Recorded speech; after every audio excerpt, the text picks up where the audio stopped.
Hi, and welcome to Unlock Performance with me, Patrick Ache. Today is the first interview of the series around this topic of Unlock Performance, and I thought it best to start off with myself and why this topic and how I've come to do this and how I found it works, how we can unlock performance, our own performance and that of others. So a little bit about me and how I got here. Initially, I started my career as a commercial lawyer, and I enjoyed many aspects of that, but I didn't feel like I was having the impact God put me here for. It felt like I wasn't really doing the thing I was put here to do, and I didn't know what that looked like. So I ended up going to school, business school specifically, I suppose, in the hope that I would figure out what I wanted to do when I grew up. And by that time, I'd been a commercial lawyer for about 10 years. And so I still wasn't sure.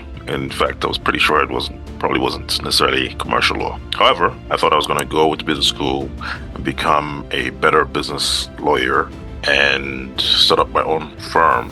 And during business school, what struck me most powerfully was the coaching that was part of the program. So in the business school program that I was a part of, we were all assigned coaches, usually as part of a group. So we have a group of us who were assigned one coach. And even though that was group coaching, it was my very first experience of that. And something about it really resonated with me. It probably was more helpful to me than some of the so-called hard courses, whether it's financial, accounting, management accounting, and operations, all these different elements of business.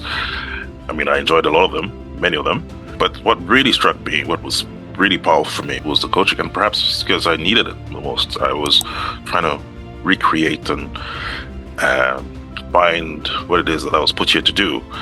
So I think it was the most helpful for me for that specific reason. And very organically, without even thinking too much about it, I started looking into what it took to become a coach, to do for others what others had done for me. And I interviewed a number of coaches. I had informational interviews with them, probably about 9 of them, and it just seemed to confirm the path for me. So I graduated in 2016 from business school. My notice of resignation came into effect one day after. In 30th of March was the first, and 31st of March was the second thing, which was my resignation taking effect. And from there on, within a month, I'd set up a company, and I started actually calling myself a business coach. And through that experience, what I realized is that what unlocks performance for most businesses and business owners is usually what unlocks performance for everybody in various areas. And what is that? Over many years of experience, I've been at it since 2016. What I realized for myself and others is that mostly what gets in the way of us living out firstly our purpose, and then doing it in a way that is as powerful, loving, and hopeful as we are meant to do it, is various aspects that prevent us from coming fully to the picture. And usually I call it mindsets, that prevent us from doing that, and usually prevent us from having fun on the journey. And that's why I speak about the power of joy. And what do I mean by that? Well, let me use myself as an example. So one of the mindsets I've seen for myself and many others is that our well-being, our joy can be impacted if we are rejected. And and it took me, my experiences getting coached myself by business coaches initially, and then from there by more transformational coaches, has helped me sort of see the power of a holistic approach to unlocking performance, mine and others. So that's my journey to what I do now as a transformative coach who helps people unlock performance, whether it's work or in their lives, particularly through unlocking mindsets that prevent us from tapping into joy, whether it's fear of rejection and various others. So how do I see my work contributing to people's sense of joy? Well, let me speak for myself.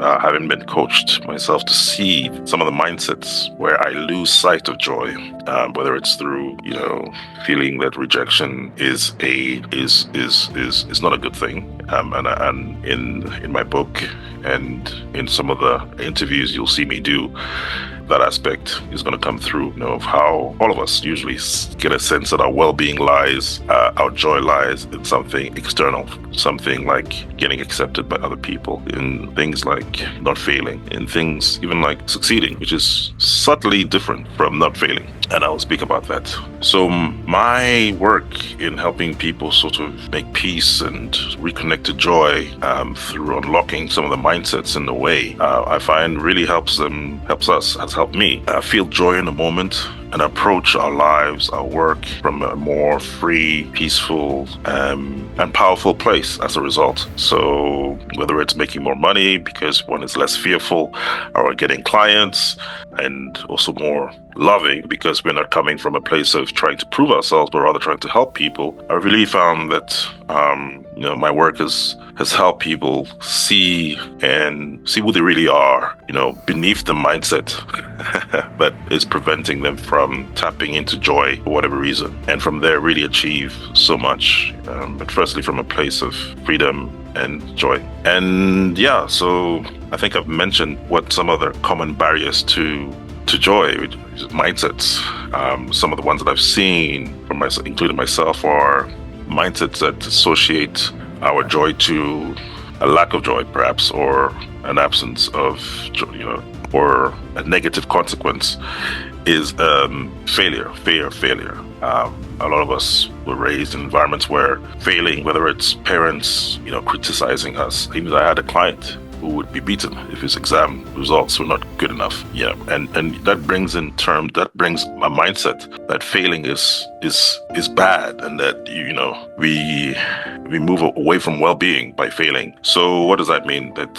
How does that then stop us from performance, from unlocking our performance? Well, we're tentative, we are scared, we hold ourselves back from anything that might involve failure. And for good reason, because the unconscious or subconscious mindset program that we pick up helps us navigate those environments where failure is dangerous. So in order to survive, we pick up those types of beliefs. And there are many of them. In my book, I go into more detail. And in my interviews and demo coaching sessions, you'll see that. Can I share a short transformation I've seen? Yes. I've been fortunate, firstly, myself to model, I believe, the transformation that I am sharing with others. And namely that for quite a while, I've been very fearful of rejection, of disappointing others, because I was raised in an environment where doing so usually came at a cost, whether it was beatings or a sense of danger. And what I've found for myself is that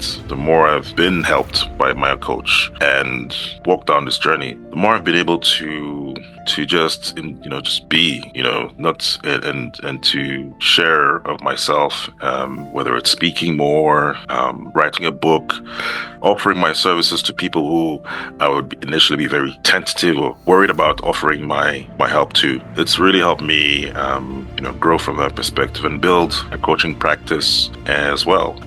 So that's one story, but you'll be seeing hopefully more of some of the examples, firstly on the podcast, but also in my book. What are the top 3 things that bring me joy? I think that because of this journey and because of the help that I got, I'm more and more joyful as I see who and whose I am. So I'm joyful for God, for making all of us, every one of us, and everything that we see, and for His gift of purpose and gifts. I'm most grateful for that, and most joyful. That's what brings me the most joy when I wake up, and I'm just grateful for everything. Grateful for all of the experiences. The second thing I'm most grateful for, what brings me the most joy, is being able to share, this with others. It's been delightful to be able to help others reconnect to joy, to who they really are. And lastly, I love spending time with the people that I care about and love, doing activities that I find fun. I'm a big fan of dancing, and I enjoy doing that. It's been a while. I also enjoy running. I ran my first marathon last year. I kind of dipped, but I enjoy that. That brings me joy. These are fun activities which I enjoy, yes, sometimes on my own, but even more so with people that I care about. And lastly, where can people find more about you? Well, stay tuned on this channel and on my social media pages and on my website that is in development. But you can find me on LinkedIn and various other social media channels as well, including, of course, YouTube.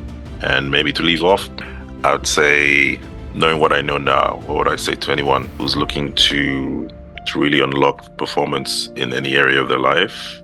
I would say that'd be my word. Love is what I'd say. Love it all. Love yourself. Love the one who made you. And love the gifts you've been given. And love the people you were meant to share them with. And if you speak to people around sharing your gifts and they're not the right people, that's okay. The people that you're meant to share your gifts with are there and they're waiting for you. So yeah, that's me. I look forward to more.